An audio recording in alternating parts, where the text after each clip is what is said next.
Welcome to On the Table with Ashley. This is episode 6 of our wellness series, where we take a deep dive into the true meaning of wellness, cutting through the noise of quick fixes and fleeting health trends to uncover what wellness truly looks like. Each episode, you'll hear from experts across different fields as they share how they approach health, from physical and mental health to holistic and alternative practices, to give you real lasting ways to care for your mind, body, and spirit. Our guests this episode are Dr. Kelly Woodward and Autumn Bear, who we are so excited to welcome back onto the podcast for a second episode. Dr. Kelly Woodward is a preventive and family medicine physician with over 30 years of experience in lifestyle and integrative health, with a career that includes serving as a consultant in public health and a 22-plus year tenure in the U.S. Air Force, retiring as a colonel. Dr. Woodward brings deep expertise in chronic disease prevention, longevity, and lifestyle medicine. After leading wellness programs at Intermountain Park City Hospital, he joined the Autumn Bear Wellness Collective, where he focuses on helping patients thrive through balanced longevity and mindful living. Autumn Bear is the founder of the Autumn Bear Wellness Collective, a space where modern medicine meets ancient healing.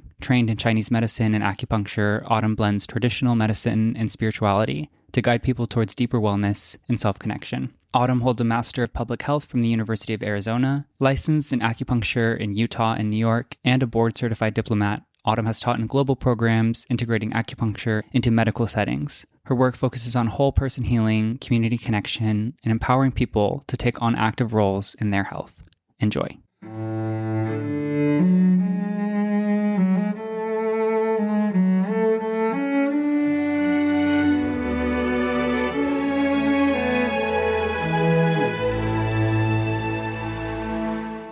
Dr. Woodward and Autumn Bear, thank you so much for joining me today. I'm thrilled to speak with you both. Autumn, it's so fun to speak with you again. And Dr. Woodward, it's a pleasure to meet you. Yeah, thank you. My pleasure too. So Autumn knows this, but I always like to start just hearing a little bit about where you grew up and what kind of kid you were. And Autumn, I'm going to have you repeat it too, because we get different listeners to every episode. So why don't you start? I was a kid that was very inquisitive about just life in general. And I really just loved exploring. I grew up kind of in a rural area, and I played outside all the time. And I was really, really interested in the world around me. And I made friends with literally, I knew everybody. I mean, literally, I knew everybody, every waiter, people would come by and be like, "Oh, Autumn." And my mom was like, "Who's that?" So I was both a people person and a curious kid, and, loved learning and being outside. So yeah. And where did you grow up? I grew up in Fort Collins, Colorado. Okay. And then we moved to Southern Arizona when I was about 9. So I grew up out in the desert after that. And I know you love to read. Did you start reading a lot as a child? Yeah, I've always been a big reader from the beginning. Yeah.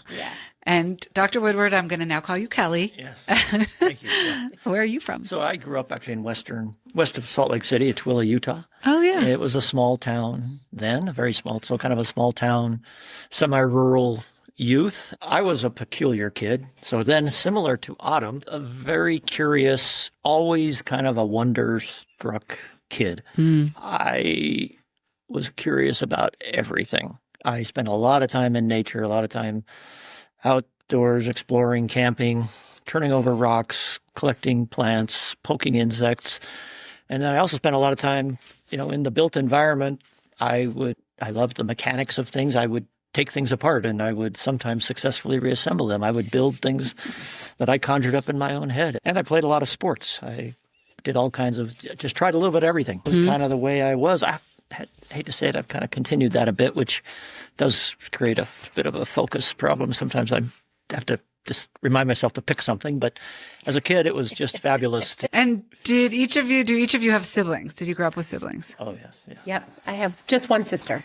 Yeah. And I have a brother and a sister. And my older brother, his birthday today. Happy birthday, David.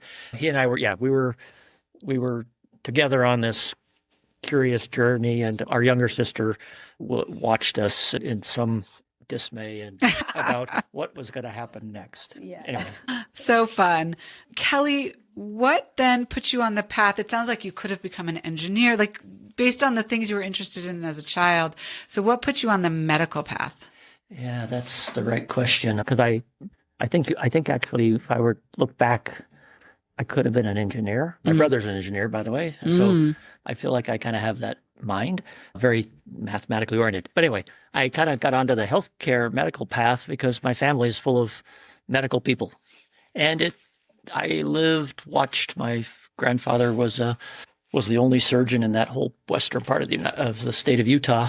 And I lived with him part of my youth and kind of saw the amazing things he was doing. So did you know from a young age that you wanted to go to medical school or not? Did I know, or that was just imprinted in me? Somewhere along the way, that was just like what I was going to do. I mean, I don't remember actually contemplating it that much. I So contemplate it interesting. more now than I did way back then. So I'm a lawyer by training, and both my father and stepfather were lawyers. And so when you say it was imprinted, I understand what that means, but I actually thought I was not going to be a lawyer, and then I ended up in that profession. So I think most people don't grow up saying, this is what I'm going to be, but some people do, and it's so fascinating to me. Yeah. Well, tell us about that. In medicine, always. But I thought I was going to be an anesthesiologist. That was the path that I was planning on. Okay. And then what changed that? I think, I had, like most people, I had a bunch of life experiences, and I'd done some travel internationally, and I'd gotten quite sick. And when I came back, I was in I was late teens, early 20s. And a friend of our family who was this beautiful artist, and he was so avant-garde and so ahead of the times.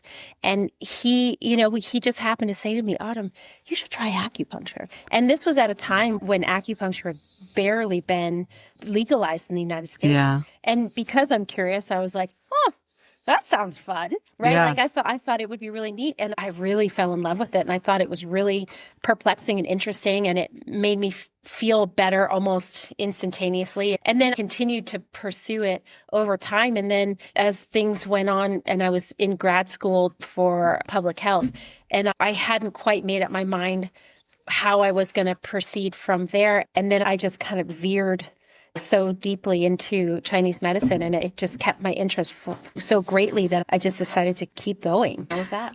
Yeah, and it's still your passion today. Yeah. So you have been on the podcast before, and we talked about acupuncture and the history of Chinese medicine, and also about treating long COVID specifically. But you have since expanded your practice. It's now called the Autumn Bear Wellness Collective. So tell us why you did that and what you're hoping to achieve with the Wellness Collective. And then we'll speak with Kelly about why he chose to join the Wellness Collective at this stage of his illustrious career.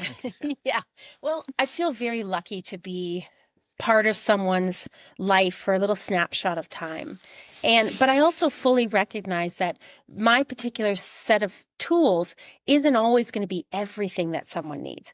And I really love integrative care. And I really love the concept of having really good quality integrative care, because what I see it, from the Eastern perspective, when someone tries to do integrative care, a lot of times it's kind of coming from the top down. What that means is that there's a lot of Western minded doctors who are like, yeah, let's just throw some acupuncture in there. It's popular.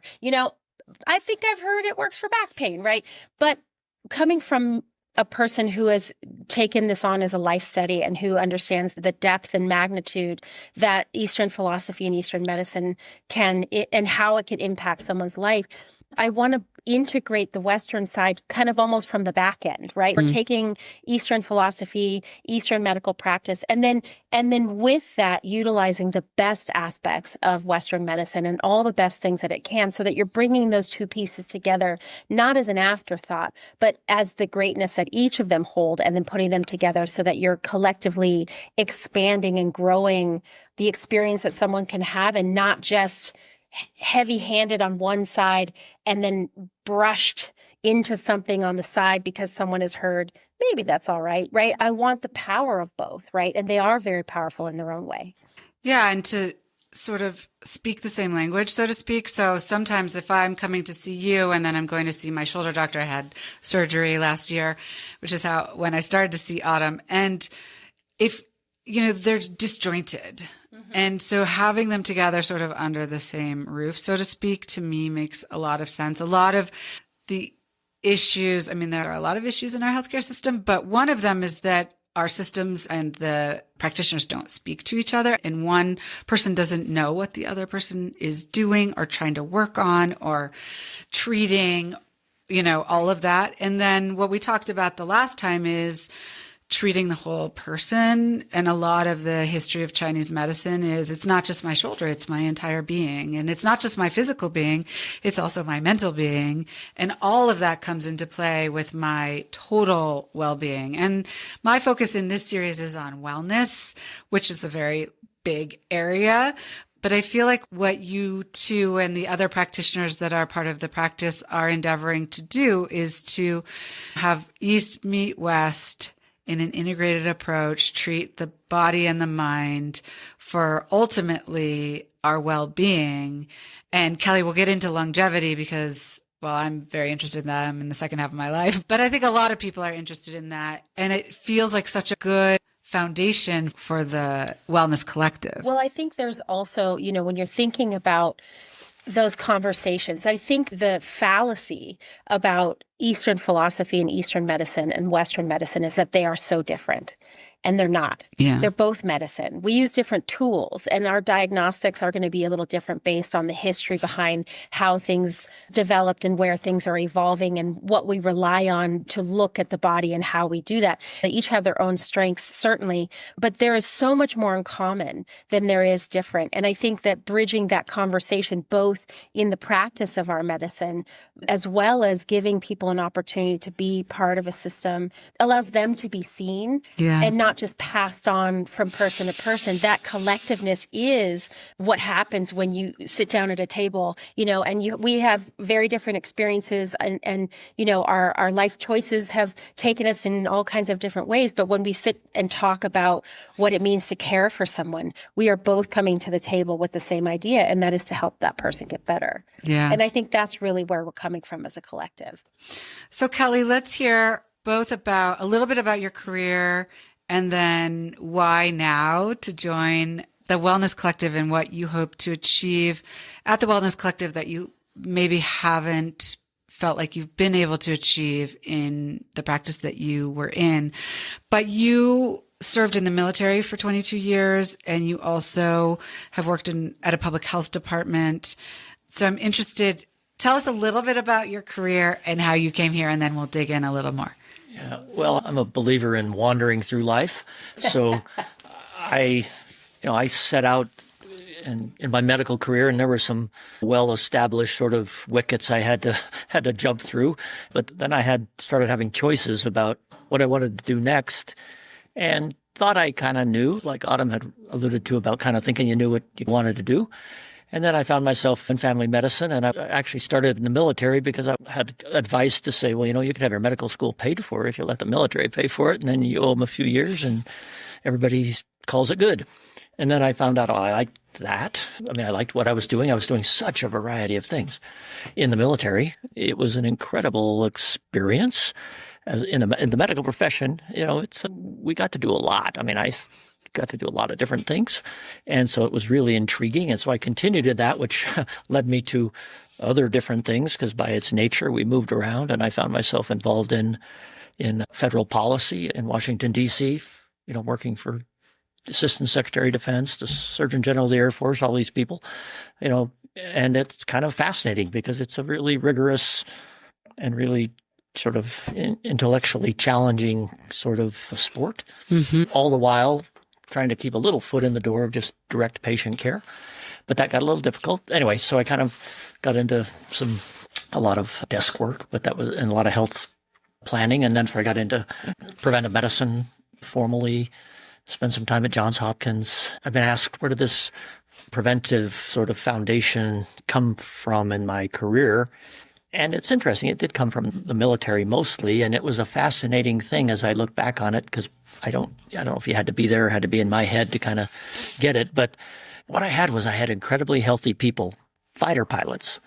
I mean, 28-year-old fighter pilots who had to come in and we had to check to make sure they were healthy. And we'd go like, yep, you're healthy by all our measures. And they go, yeah, how can I be better? How can I be healthier? I'm like, whoa, let me think about that for a minute.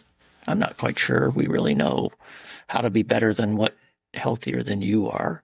But that extrapolated to, okay, that sort of same kind of notion carried on as I started aging, and I started, also dealt with people who were older. And then that whole concept extrapolated to how do I be healthier and older all at once? Yeah. And that's kind of again, it's a sort of an, existential sort of construct, but it's pretty powerful in my mind about, well, what do we mean by that even? And what should we expect? Yeah. I mean, I started by telling these people, look, you're perfectly healthy. We don't know anything you can do better about all these measures.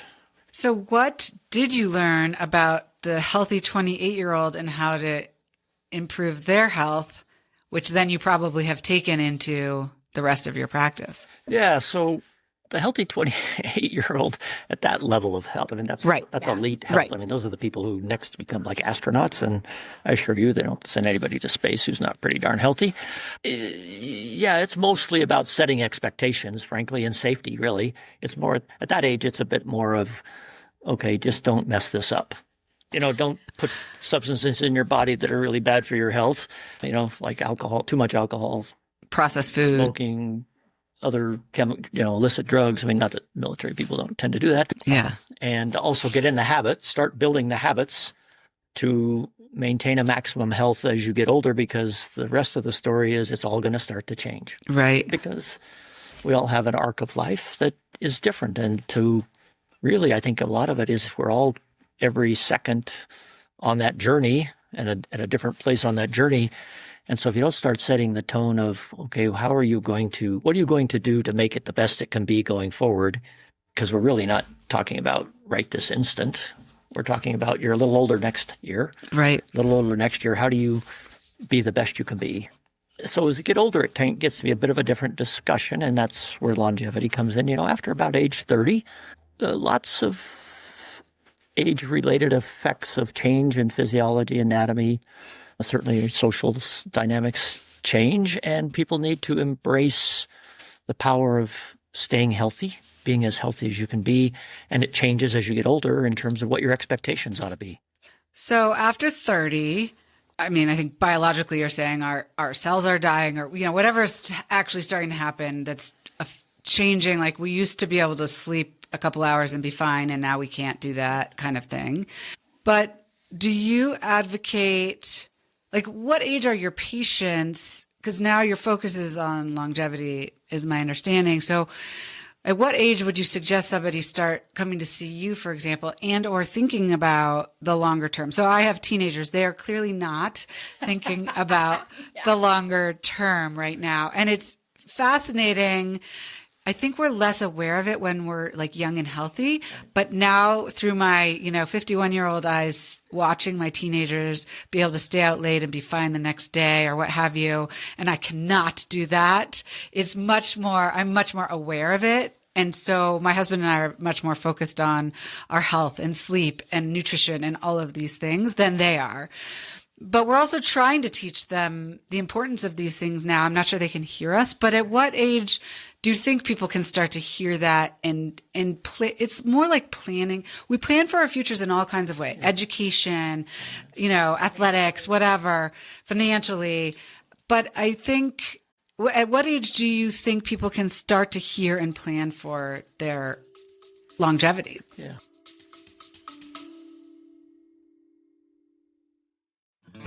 When do you spend the most time with the people you love? For us, it's at home, around the dinner table with family, or sipping cocktails in the living room with friends. So why not make that time even more meaningful by imbuing your gatherings with pieces that not only make connecting easier, but spark conversation around your table? Autumn's collection of small batch, artisan, quality-made pieces for tabletop and home are not only made for simple serving, they're works of art designed for daily use. Whether you're hosting a dinner party or sitting down for family game night, our collections create a sense of presence and peace in every home. Shop our collection of dinnerware, drinkware, serveware, and more at amatond.com. That's AMEATENDRE.com. Gather by design.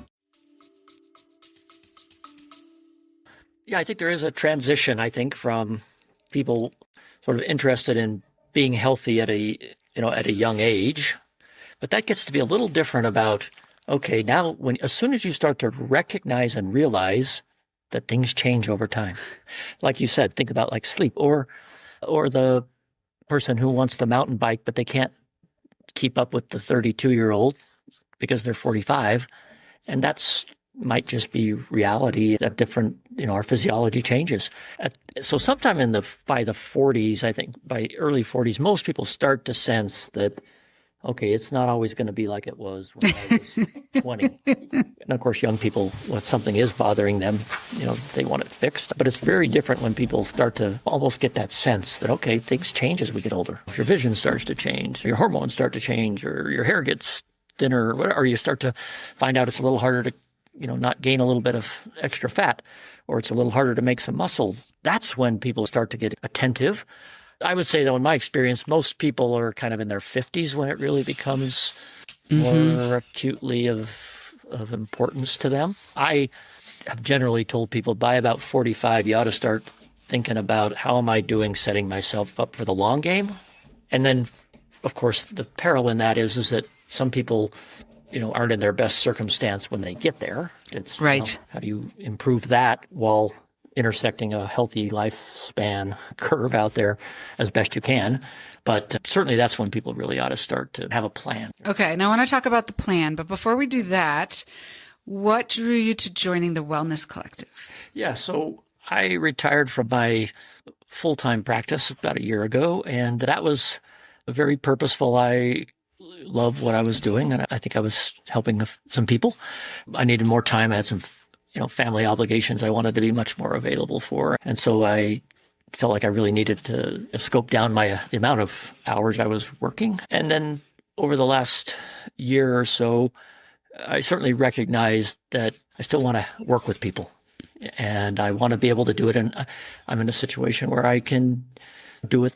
Autumn has a wonderful setting there where we start with the foundation of the notion of we're truly about health, and we can really start there. We're not about other complex institutional or organizational issues per se in terms of how we work. Yeah. And we're able to work, and I wanted to be able to just consult with individuals kind of on their agenda and help in that format where I could really focus on that without expectations other than what they're there for and how we can help them. Yeah. Which sounds like a whole nother conversation about the healthcare system, which we're not going to get into today, but I think is fascinating and is worth people spending time researching and understanding. But let's get back to the plan. I'm going to call it the plan. So somebody comes in to see you. They might be in their early 40s. They might be in their early 50s or older or younger. But does the plan vary dramatically person to person, or are there tenets of the plan that everybody can learn from?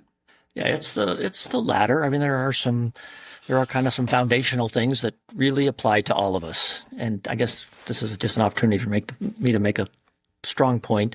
Yes, we are all individuals. Yes. But among us as a species, we're more similar than different. Which is a point I like to make beyond health to all kinds of perspectives and like human experience. Exactly. I completely agree. Yeah. But when it comes to health, so we know, we have to kind of think of it as you've got to work with your physiology. You can't defy it. Yes, your teenage sons can defy it, and they can. They beat biology just a little bit. Yeah, and they sort of get away with it. I tell people you kind of get away with it until you're about 40, and after that, you're not getting away with anything. So, sleep is foundational, and it is not negotiable. 1/3 of your life spent on sleep. Yeah. Write the check. Now, you can have variation from time to time, travel, social circumstance, somebody gets ill in the middle of the night. I mean, there's reasons to be awake, but your routine ought to be back to fundamental sleep. We all need about 1/3 of our lives dedicated to that as an adult, and it's not negotiable for long-term health. So that's one of the foundational things. Other is certainly diet and nutrition. I think we're slowly starting to unroof the problems in our kind of modern food has evolved in our culture, the availability of it, how we present it, how we store it, distribute it, meaning process it and do all these other things, probably kind of perilous. The third is just physical activity and exercise. And two slightly different things. Exercise is the organized intense, often, what we call high intensity, low volume activity that we do for typically a shorter period of time in our day. And then physical activity is the low intensity, high volume thing of what do you do for the other 16 hours you're awake, and that's all the puttering about. And those are three of the foundations. And then the fourth one is really your social environment. Community, yeah. And connection. And we'll talk more, I hope, about that because that is so way underappreciated, the deep essence of that. But that doesn't mean social media connections. It means like your environmental connections, right? No, exactly. And it means humans. Humans. If we have to prove it scientifically, okay, we will. That watching some generative technology created, visual and auditory sort of human interaction is not going to be the same as, us sitting together in the same room. I assure you that is not the same thing. Well, I think there have been some studies about this. I've certainly read about them. To start saying, this is really important. Well, I think that one of the studies that I read was saying that your social connectivity had a larger impact on your longevity and health span over whether or not you were a smoker or not. Yeah. That's how big of an impact it actually makes on how long you live. Yes, it is huge. Anyways, that's it. And then the kind of the converse side of the plan is to not sort of poison yourself. In other words, don't screw it up by chemicals and injury. Because those things are kind of, you want to be, those are the things you want to not have. Right. The other things are things you want to have. Right. Okay. So this is great. The plan includes sleep, nutrition, activity, connection. And then you can see how in each one of those, it just really depends on the individual and the struggles they have. Like I used to sleep so easily. And then when I hit menopause, it was like I had to completely relearn how to sleep and what I needed to do to support myself. A big reason I wanted to do this series on wellness is that I feel like we see a lot about menopause now, which is great because we didn't used to talk about it. We see a lot about health span versus lifespan, which is great because we didn't really used to talk about these things. But the other thing we see a lot of is quick fixes, easy things to do. And my experience has been that there's nothing quick or easy about it. And that it's actually the little things that I do consistently that are the most powerful for me. And I'm interested with both of you, if that's what you see with patients, like it's not one big thing, but it's small things over time, sort of like the financial analogy. We've been talking to our kids about the power of compounding and that a lot of people who can never get out of credit card debt, it's because it's the opposite. It's the bad part of compounding where the credit card companies charge you this large fee every month and you can't get out from under it. But the same is true on the good side of compounding where you put something away and you forget it's there and then come back 10 years later and it's worth a lot more. And I think of health and wellness in the same way. I am worried about this sort of like quick fix mentality that I seem to see everywhere. So I would love for you guys to both just comment on that. Are you seeing in your practice people coming in and looking for the quick fix? Are they easily redirected to it's not that easy and I'm going to do the hard work?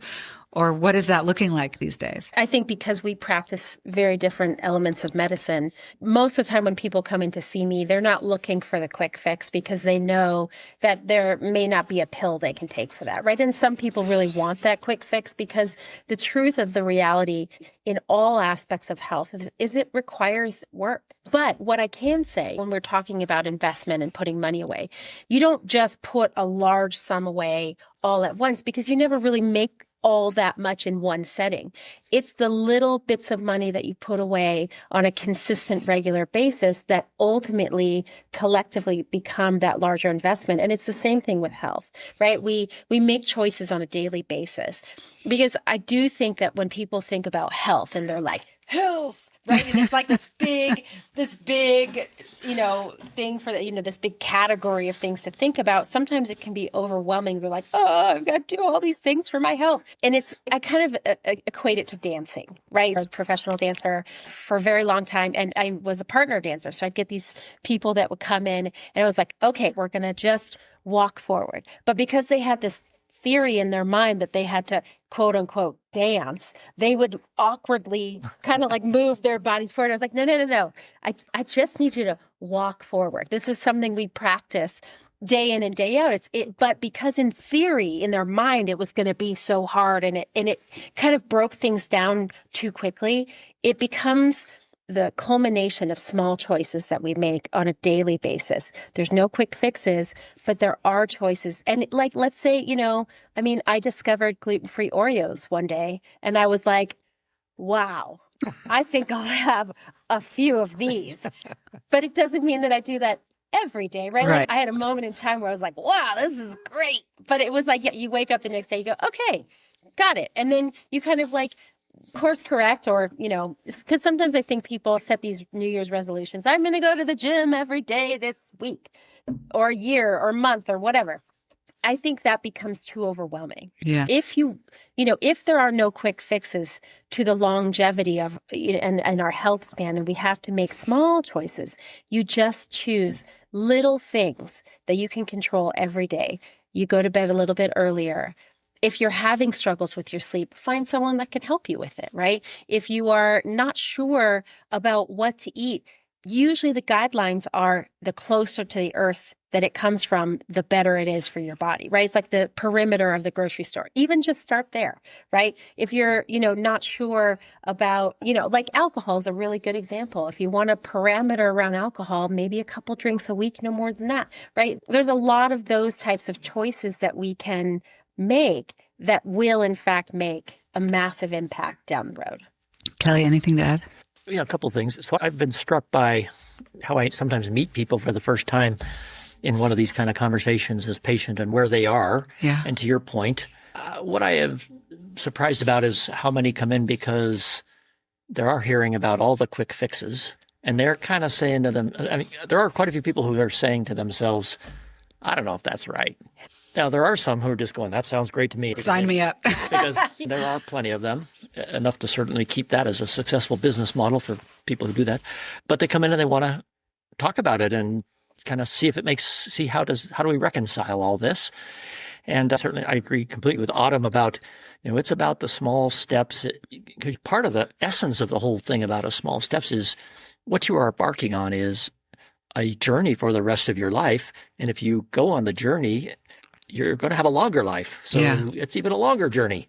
So you aren't about to try to accomplish it all instantly. Yeah. In fact, if you look at the published research on various aspects of like longevity, it's gone up exponentially this century. So since 2000, the amount of scientific research done in what is considered some aspect of human longevity is we do more each year now than we ever did in human times before in scientific research on this notion of longevity, which, by the way, among the experts researching it is still a bit of a fuzzy concept of what exactly are we talking about. Yeah. And so I do talk to people about the quick fixes. Autumn and I like to periodically use the phrase about longevity.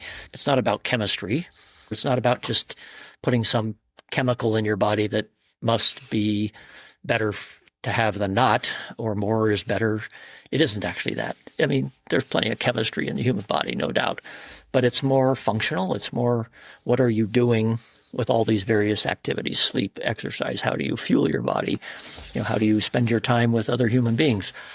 Is much more than buy some product and that must fix it. In fact, the point of all that is that nobody's actually studied any of those products over a long human life. Right. So if you want to think of it scientifically, it's like, well, we don't know what that does over a long human life because none of them have been studied for more than 10 years. And are you referring to things like certain supplements or cold plunges or those kinds of things? All those things. Certainly lots of supplements have sort of anti-aging sort of properties. There are chemicals that seem to sort of be important for the aging processes.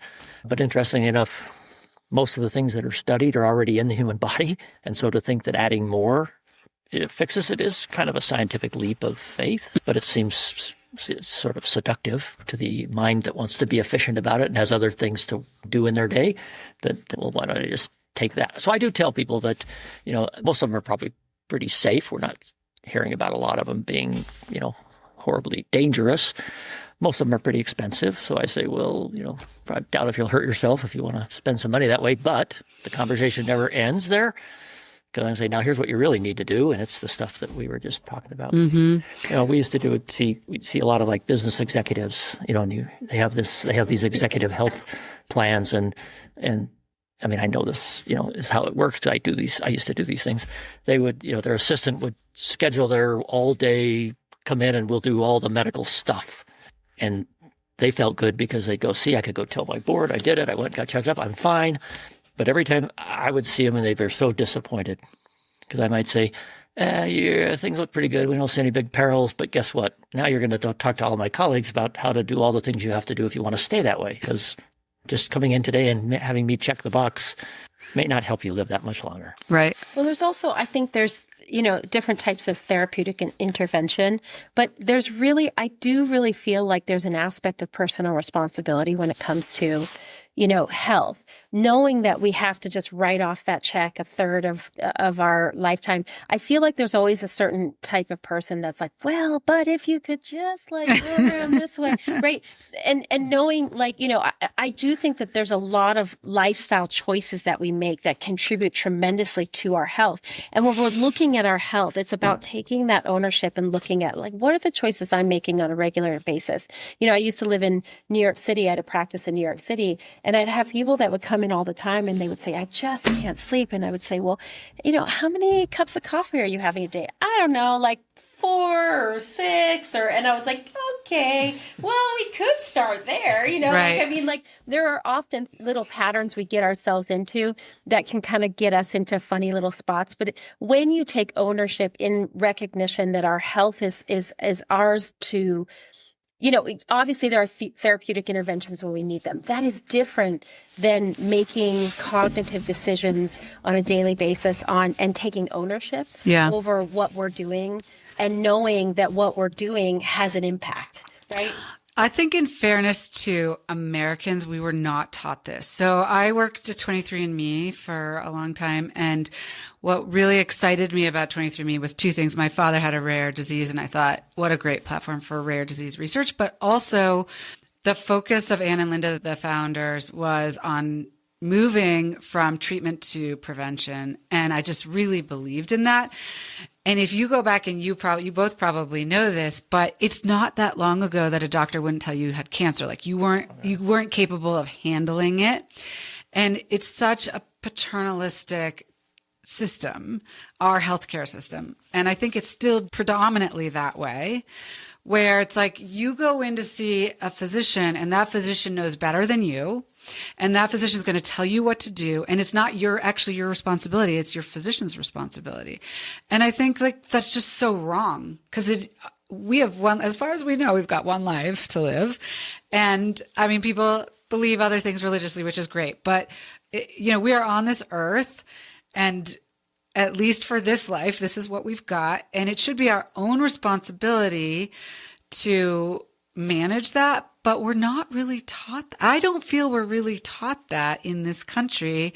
I don't know if you feel like that's changed, but I think it's actually a bigger ask of people than we might think. And I think, step 1 is getting people to really take ownership. Like it is actually your responsibility. Well, I think there's, if I might just come from a Chinese medical perspective, there's, when we look at disease, the first and foremost, when we see people is, we say there are no incurable diseases, there are only incurable people. So, and a lot of that because a lot of it has to do with mindset, a lot of it has to do with cultivation and self-cultivation, which is a really big part of something that I work a lot with my patients on. But I do think that we should also look at when there's an intervention that has to happen for whatever reason. We all have stuff. Like I have stuff. Everybody gets stuff. I think it's an opportunity for change. And I think it's a real opportunity when we have a moment in time where things aren't perfect, right? Because there isn't an expectation that longevity equals perfection. Longevity is about how we work through both the daily experience and also the things that occur to us. You know, there are people that will have massive casualties in their family all within short succession. And that has a huge impact on their health and wellness and longevity, right? And it's not even just about those little things that we're talking about, whether we're eating right or the chemicals. There's big impacts that happen in all different ways in these wild, messy lives that we live. And I do think it's important to also just realize that things happen. We end up in a moment in time where we're looking for somebody else to say to us, like, here's some ideas on how we can help you. But a lot of that is an opportunity for change. It's an opportunity for that person to take that information and say, okay, where am I in this whole space and time? What is this disease that I'm experiencing? What do I learn and grow from this experience? And how do I then move forward beyond it, right? And I think those are really important questions that we ask ourselves in any circumstance when we have an interaction with any kind of physician. It is about ownership, and it's also about finding the right team. So we can't do everything ourselves, right? And so you find that person that's going to help you through it and not just something that's going to mitigate for a moment, because if you're truly growing through that experience and really taking that as an opportunity for change, you want to find that team member or team members that are going to help you do that. And I think that's part of the ownership piece of it as well. Anything to add? Yeah. Slightly different angle on that is that I think to your point earlier about how culturally kind of where are we or what did we kind of grow up having influenced how we think about health and wellness is that we actually do have unfortunately, our health system kind of creates the illusion that we'll just fix whatever goes wrong. Right. And that's a bit of a self-fulfilling sort of thing for a profession, but it's not a healthy thing for people to kind of have a little bit in their minds. And we see this in people all the time. I have patients all the time who go, you would be much better to exercise than get X, Y, or Z replaced, and they want to get it replaced. It's much easier than doing the long work, but not as effective. We have created an underlying sense that you don't have to worry about that much. There are people who fix those things. Well, that's a pretty dangerous trap. First of all, we can't fix some things, and your life will not be the same for having had those things or having had them fixed than if you had never had them in the first place. Right. So we aren't quite there culturally. And again, my only kind of dig against the kind of the healthcare industry, or at least the only very broad, it's too big a machine, almost 20% of our GDP. And somehow we got people buying into they must need that much of it. Right. And that isn't actually the case for most people. Now, there are fabulous things that our colleagues do in medicine, and I'm all for it. It's an entirely different side of the coin about what are you really going to do to have the healthiest, longest life you can possibly have, joyous life. Yeah. So one of the things, not everyone can afford to come see you guys. And I'm mindful of this as I do this series too, because I prioritize health and wellness, and I'm fortunate that I can come see you.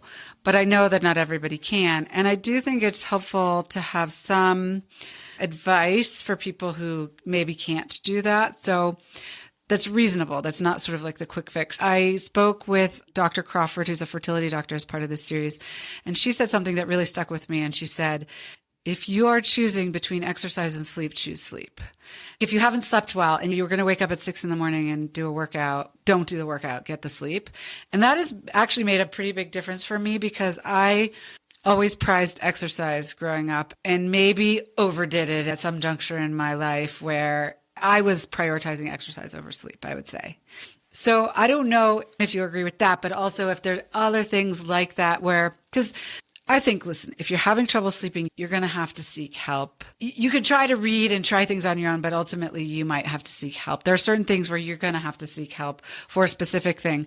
But I do think having these kind of like macro ideas, like the perimeter of the grocery store, that are helpful for people. So if you have a couple of those, I think it would be interesting.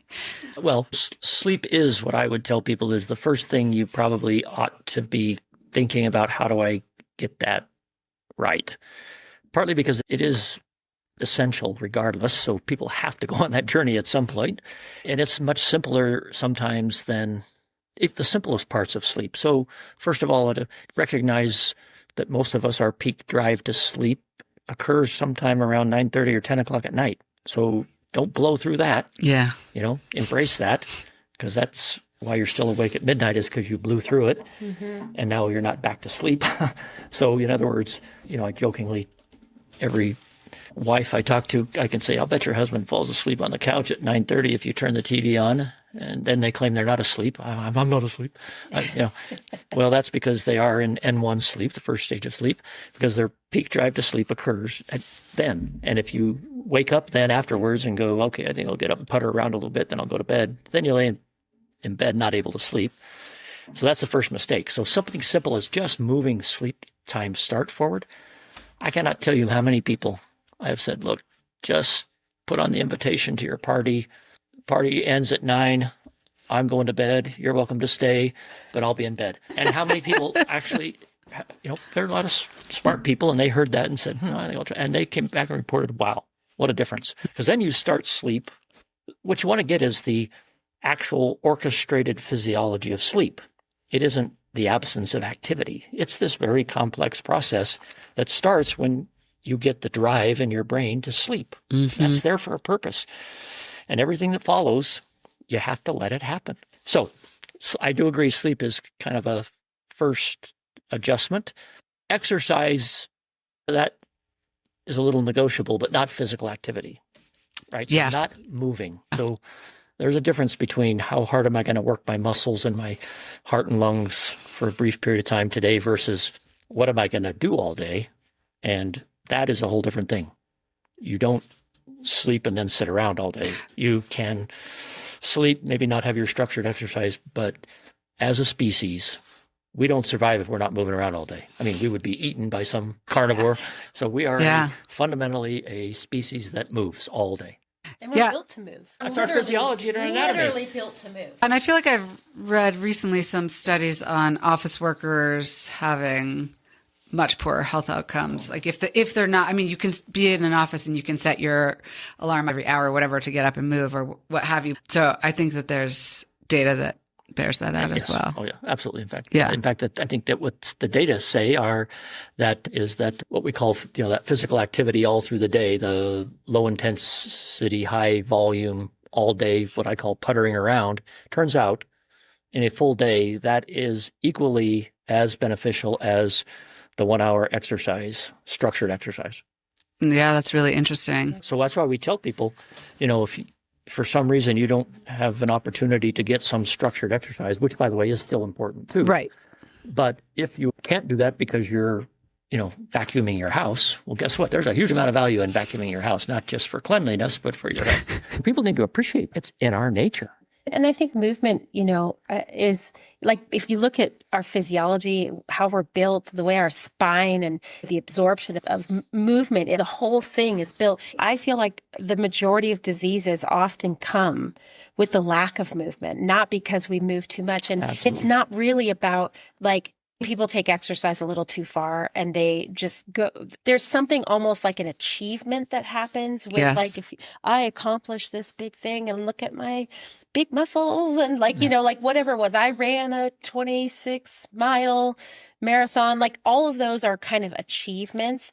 But the reality of movement is that the articulation of all of our muscles, it's not just that the force of doing weight-bearing exercise. It's like the articulation of our movement, the articulation of how we exercise our brains when we're utilizing both of our hands, the neurological stimulation that comes with that. There's the circulation of our blood. There's so much that happens in movement that it's not, I can see why, someone who's stuck in an office chair all day long would end up suffering from a lot more disease because, it's really about the lack of movement and the excess of that kind of stasis, right? So stasis is what creates so many more problems than actual movement itself. And just an add-on to that is that, I talk to people a lot about chronic back pain and things, and people are amazed to learn that the lowest stress position for our spine is actually standing and walking. Less stress than laying down, less stress by far than sitting in a chair, way less stress than sitting in a car chair, which for some reason is remarkably bad. A car seat, which is a seat in a car, is remarkably bad for our spine. But just the way the forces, development of the spine, it's at its best when we're standing and walking, well, even better, walking. And so you got to embrace that. And I hate to say it for people I used to see a lot of airline pilots, flying international flights, and they're like, boy, this is kind of taking a toll on me. People need to do these jobs. I get it. But boy, we got to figure out how to make the best of these circumstances. And how do we support them? Yeah. Sometimes it's just knowledge, knowing. I think knowledge is huge. I mean, even just listening to you, and I think in this town in Park City, I see a lot of like, okay, I'm going from yoga to bar to like, how many classes am I doing a day? Right. Plus a hike or whatever. There's this like overachievement in exercise, and I think that can be detrimental. So I think so number one, the sleep and the drive to sleep, which I've never heard that term, which I like. And so focusing on getting sleep right and listening to your body. I mean, I think at the end of the day, for me in my 50s, it's really about listening to my body. And our body actually is telling us more than we may hear. So maybe partially, and I don't know if you feel like partially what you're doing is helping people hear their bodies.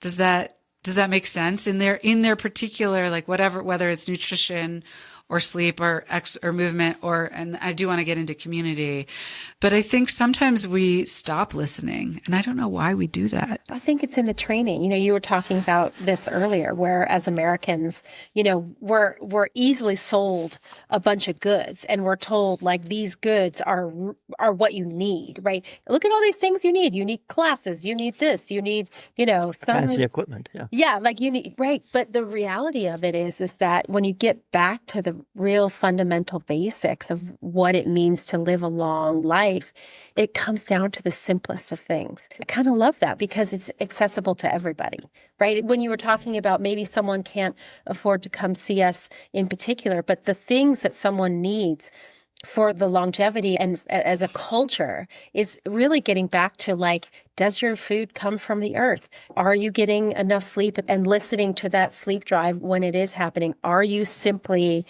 moving your body at volume, not necessarily at intensity? Because you're not winning a life gold medal if you do 3 classes in a day and you sweat a whole bunch. And in fact, you're more and like, the new thing that's like doing like exercise inside a very hot place, which is you're more prone to injury. You're more prone to dehydration. Like you're not winning if you're doing more. Yeah. Pull it back, eat well, sleep well, see your friends and family. Move your body a little bit on a consistent, regular basis. Ta-da! It's interesting. I sum it up sometimes for patients. There was some recent, we'll call it a study, but it was really just kind of an analysis of some data that had been collected over the years about people who lived very long lives. These communities that have very high proportions of people who live over 100 years.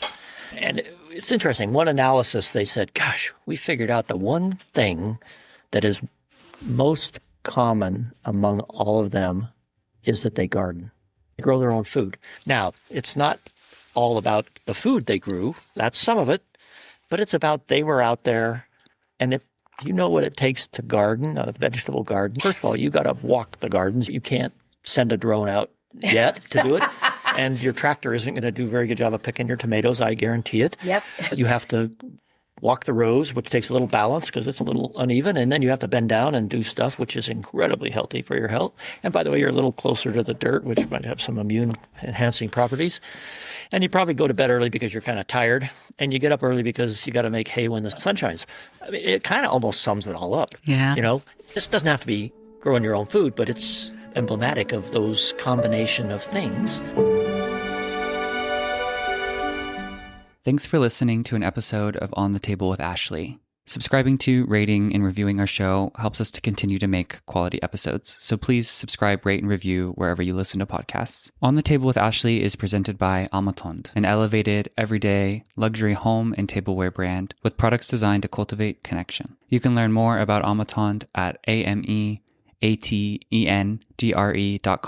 or on Instagram at Amatant. By subscribing to our newsletter on the Amatant website, you'll receive updates on new episodes as well as promotions relating to Amatant and Amatant's products. Send us an email at reachoutanytime@amatant.com if you have ideas for guests or series ideas you'd like to pass along.